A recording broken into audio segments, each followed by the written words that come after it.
So today it's going to be a little bit of a story time. I am going to tell you all about my vegan journey.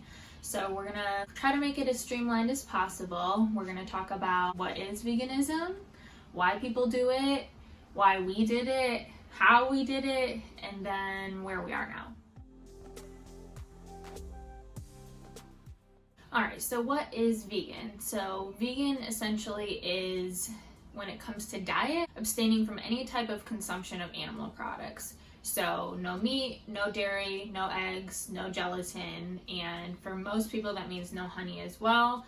However, there are some vegans out there that do consume honey. One of the biggest things that can be confusing, especially when you're learning about all this kind of stuff, is the difference between being plant-based and being vegan.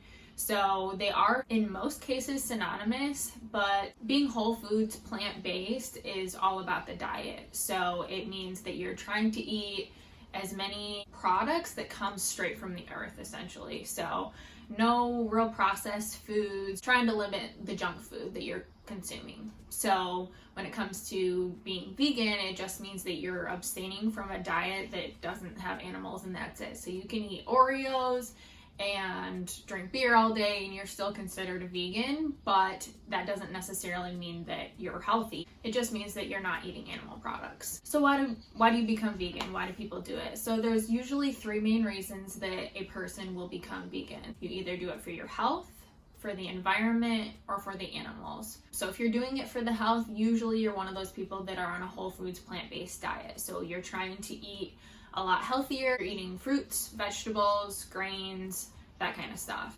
If you're doing it for the animals, that usually means that you did a little bit of research and maybe stumbled upon a slaughterhouse video and really just don't want animals to be hurt anymore, so you decided to give up animal products because of that. And then lastly, for the environment. So for the climate or the environment, a lot of vegans understand that the emissions that come from animal production has put the health of our planet at risk. So abstaining from animal consumption in that sense will help essentially heal the planet and hopefully make it healthier for future generations. So when it comes to plant-based and vegan, a lot of times the distinction between a vegan and a plant-based person is that usually if you name yourself vegan, it means that you extend it out into other facets of your life. So a lot of times this is called an ethical vegan. So if you are vegan, it doesn't necessarily always have to do just with your diet. If you're vegan, you're abstaining from animal product consumption in your body, but also consumption when it comes to goods. So you don't buy leather products, you don't buy fur coats, you don't buy anything that an animal was exploited in order to provide for you. Alright, so my story specifically. I have been vegan for just over 2.5 years at this point, but we started our journey over 3 years ago. So my husband and I did this relatively at the same time. We started the journey at the same time. I went vegan and vegetarian a little bit earlier than he did. So why did we go vegan? Just to give you a little bit of backstory, I ate the standard American diet growing up. So sometimes our idea of a healthy dessert was a fruit cocktail out of a can and heavy syrup.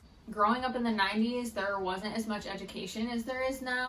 And I think that's how a lot of 90s kids were. So once I graduated from high school and left for college and started cooking my own food, I definitely conformed to the understanding that you had to have a certain amount of animal protein in every meal. So for the most part, I did eat meat at every meal, but I most definitely ate cheese or some sort of dairy at every meal as well. I'd like to say that I ate quite healthily, but knowing what I know now, I understand that not all of that was necessary. For the most part, I always thought that I had a wholesome meal. Especially in college, I would count calories, I would try to make sure that I was getting a certain amount of macronutrients, and honestly, I haven't always had the best relationship with food.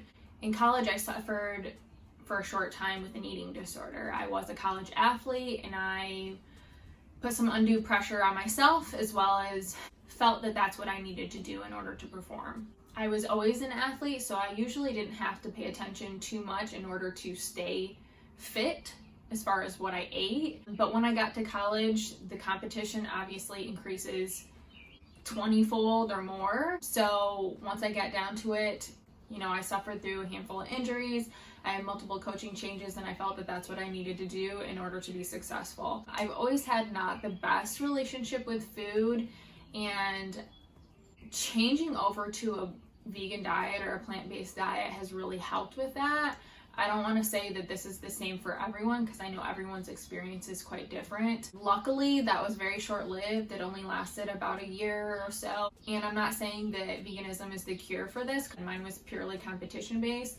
So once I got out of college, and I'm between the years of 23 to 27, I still ate an average diet. So I have always been quite fit. After college, I did triathlons, and I tried to stay in shape as much as possible. So fast forward to the time my husband and I were on Netflix, and we saw this documentary called What the Health. So we decided to watch it, and it was very eye-opening. One of my favorite things about What the Health and about the producers of that show is that they back all of their claims by sources. And that's one of the huge things when it comes to you doing your research about this type of change, is because you want to make sure that you are super educated about what you're doing. So we watched What the Health. We're both very healthy people, and my husband was a two-sport athlete in college as well. So we both come from a background of athleticism. But some of the claims in the documentary really spoke to us, and my husband is quite the environmentalist. So that's honestly the main reason that he does it. But it touched on the environment, it touched on the animals, but mostly it talked about what it actually does to your physical body. I won't flood you with a bunch of statistics or anything like that, but I will, in the description box below, put all the resources that I feel are necessary and that were paramount to our journey if you are interested and want to educate yourself. Alright, so how we did it. So when it came to the actual food that we were eating, I am the one that goes grocery shopping, and for the most part I'm the one that does the cooking, and my husband gets stuff with the dishes. So what we did and what was the easiest for us, some people go cold turkey, they learn the information, they don't want anything to do with it, and they just give away or throw out all their meat products or animal products and go that way. We didn't know anybody that was vegan or even vegetarian when we started this, so we didn't really have a resource to reach out to really ask any questions. So we were kind of figuring it out on our own. After I watched that documentary, we also watched Fed Up, that focuses a lot on the health aspect of it. So after that, I just stopped buying meat. We used up what we had in the fridge and the freezer. I usually stock up quite a bit, so we did have meat products in the house for probably the next few weeks or so.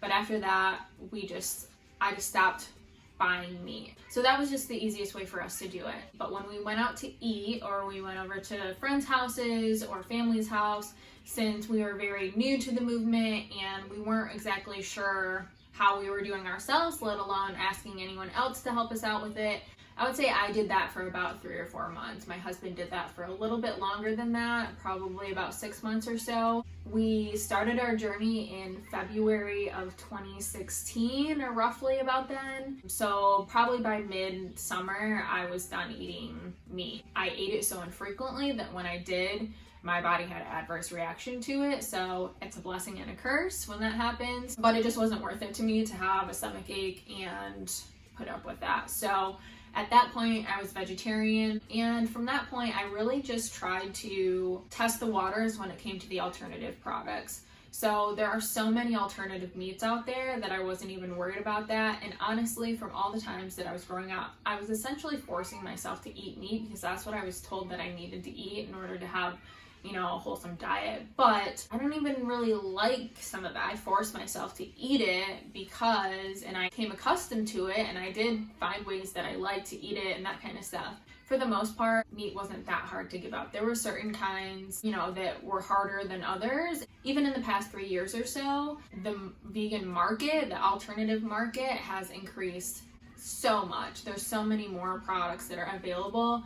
It's seriously magic. I don't know how they get it to taste so good. One of the big things when it comes to alternative products is to try to just appreciate it for what it is and not try to compare it to the version that you remember.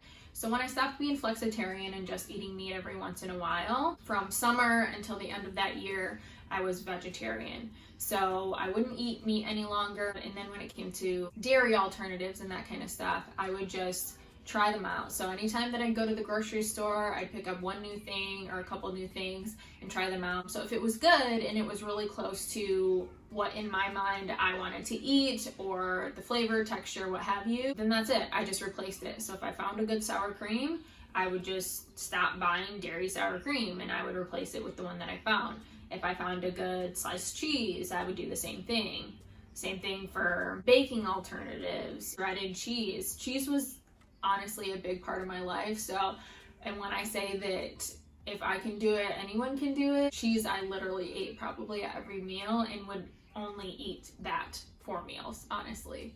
So cheese was a big thing, but honestly, like I said, companies have grasped on to the fact that people want more plant-based options. So the vegan cheese out there has come a really long way, and it will surprise you, I promise. So at the end of that year, I was practically vegan, but I wouldn't call myself that because I was truly vegetarian. I still did eat dairy when I went out to eat, but it was actually January 2nd of, I guess it was 2018, I decided to go vegan. So it wasn't worth it for me, once again, because I was eating dairy so infrequently. Once I did eat it, my body had an adverse reaction to it.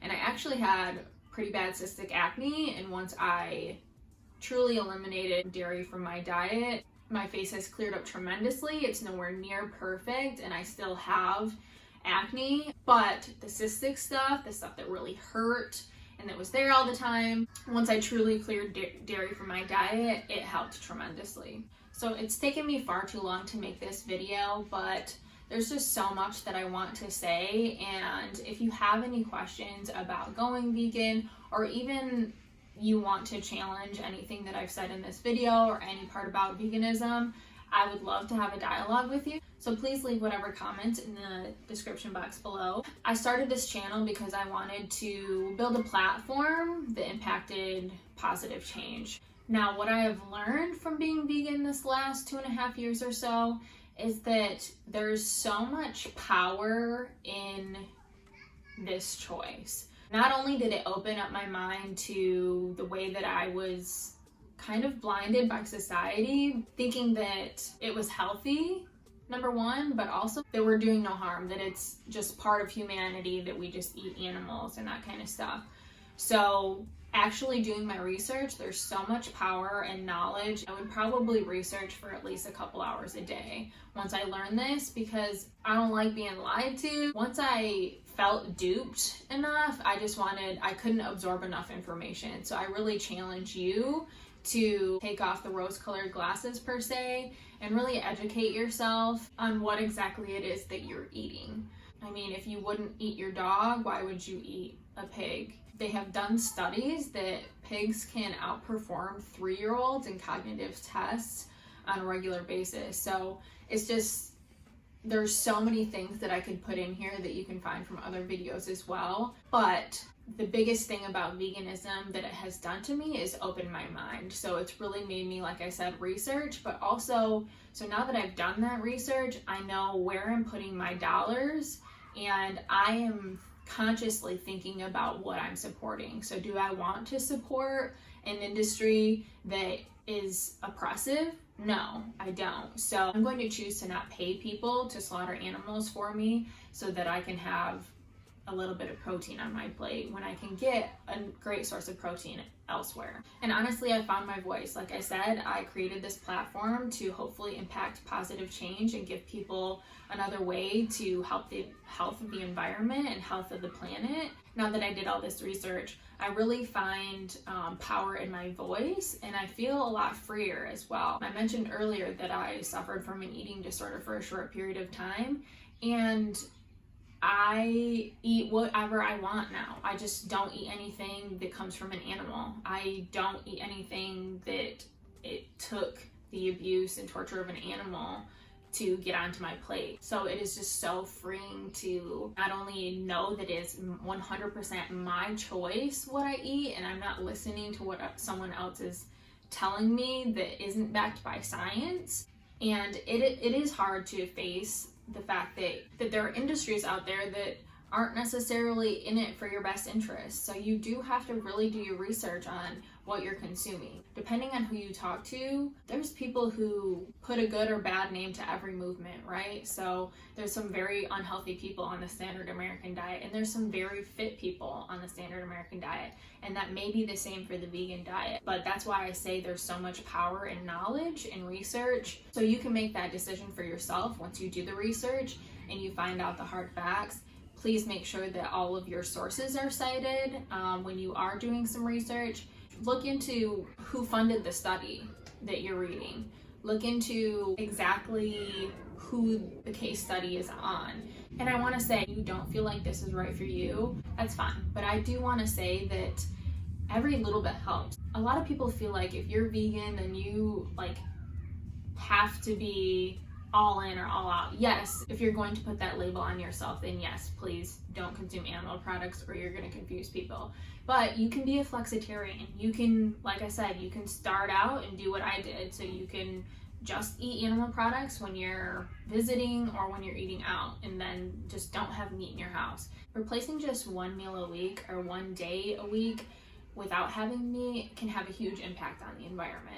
So if you don't want to go 100% right now, you can still help the environment by small choices like that. And one last thing I want to say is, with everything going on in the world, a lot of oppressive behaviors have been spotlighted, and this is one of the main reasons that I became vegan, is because I did no longer want to be a part of an oppressive system. I did not want to enslave animals, and I don't want to show support in any way of the oppression of anybody. Veganism, when I say that, it usually comes down to not enslaving animals so that we can exploit them for our taste buds, but it expands way beyond that. I don't want to be a part of a system that oppresses people of any race, background, sexual orientation, religion. And veganism is about compassion.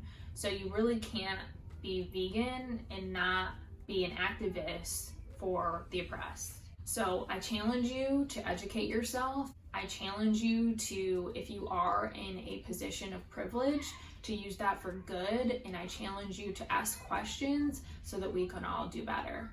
I was really nervous about this video because I knew that this would really be the first video that's all about my story, and I hope that it can help someone. I try to be transparent in all of my videos, but this is so important to me. I feel like I want my message to come out perfectly, and I know that that's never going to be possible, but I do truly appreciate if you've made it this far through the video. I appreciate you listening to me, and like I said, if you have any questions or comments, I'd love to have a dialogue in the description box below, and I really appreciate you watching. Thanks.